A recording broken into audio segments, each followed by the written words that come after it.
Hey everyone, Tanya aka Tandoll here, and today I have another difference in blends to share with you. I love challenging myself by blending contrasting colors like this. Here is today's example.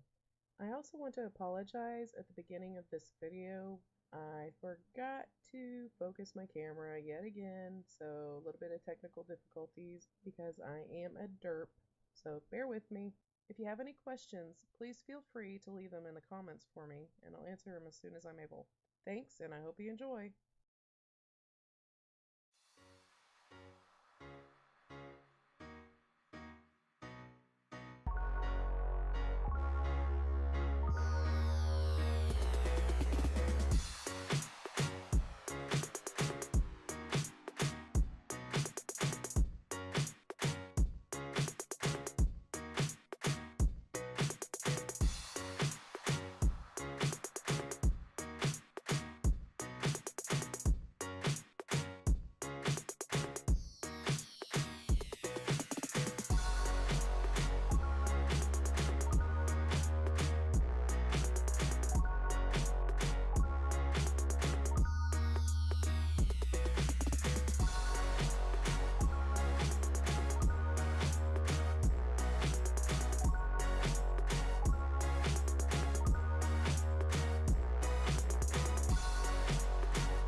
So this is my difference in blends in Violet and Canary Yellow.